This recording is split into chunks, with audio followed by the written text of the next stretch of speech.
আসসালামু আলাইকুম। ইতিমধ্যে যুক্তরাজ্যের প্রত্যেকটা মসজিদে আমরা নির্দেশ দিয়েছি যুক্তরাজ্য বিএনপির আন্ডারে যতটা জোন বা অঙ্গ সংগঠন সহযোগী সম্মেলন সবাই এই ফ্রাইডে আজকে তারা জুম্মার নামাজের পরে ব্রিকলিন মসজিদের যেভাবে হয়েছে প্রত্যেকটা মসজিদে আমরা সবাইকে আহ্বান করেছি।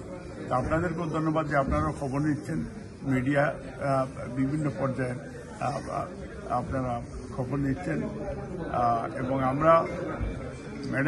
আমরা যেটা আগামীকালকে 1টার সময় যদি আপনাদের সময় দেন তাহলে আমাদের ডাক্তার টিমের ফুল টিম তারা আপনাদেরকে প্রিসাইসলি আপনারা ব্রিফ করবেন। তো আগামীকালকে আপনারা একটু দয়া করে আসবেন হসপিটালের সামনে। আমরা আগামীকালকে আপনাদেরকে ফুল টিমের পক্ষ থেকে আপনাদেরকে ওনারা এক্সপ্লেইন করবেন। তো আমি শুধু এটাই বলতে চাই যে গতকালকে রাত্রেও আমরা আমাদের ভারপ্রাপ্ত চেয়ারম্যান সাহেব ছিলেন, ডক্টর জুবাইদা ছিলেন, জুবাইদার রহমান বা ওনার পরিবারের অলমোস্ট সবাই ছিলেন, ডাক্তাররা ছিলেন, ডাক্তারদের ব্রিটিশ বাংলাদেশি বোর্ড টিম ছিলেন, ডক্টর জাহিদ সাহেবের উনি অলমোস্ট এই পাশেই একটা রুমে উনি 24 ঘন্টা থাকছেন। উনি যেটা বলেছেন যে ম্যাডাম আমিও দেখেছি কালকে যে উনি একটু হাসি খুশির মধ্যে।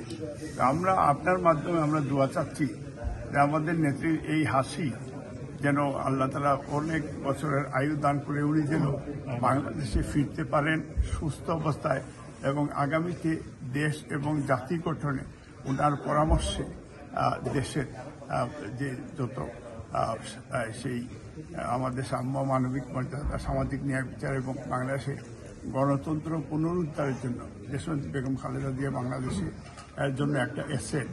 এবং আমরা আশা করি ইন্টারিম গভর্নমেন্ট তারা আগামীতে এই বছরেই ইনশাল্লাহ একটা ফ্রি ফেয়ার ইলেকশন হবে।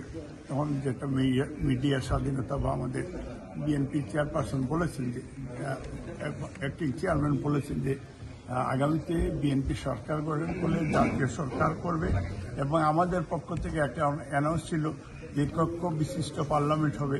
এটা দেখছি যে এই ইয়াংস্টাররাও তারা এটাকে সুপারিশ করছেন।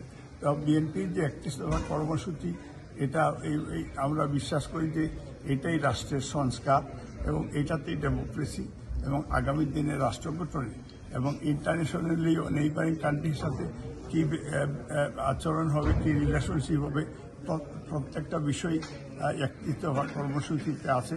এই 31 দফা কর্মসূচির উপরে আমরা আশা করছি যে শহীদ রাষ্ট্রপতি জিয়াউর রহমানের এই যে ওনার জন্মদিন উপলক্ষে আমরা এইটাকে আমরা স্পেশাল এটা একটা সেমিনারের মতো করবো।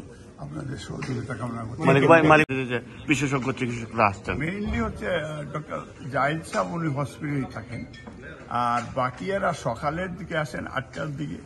ওনারা অনেকদিন বিকাল 5টায় যান, আবার অনেকদিন 2টায় আসেন, রাত্রে যান। তবে ওনাদের ক্লোজলি তারা প্রত্যেকটা বিষয়ে তারা অ্যাড্রেস করছেন, সহযোগিতা করছেন।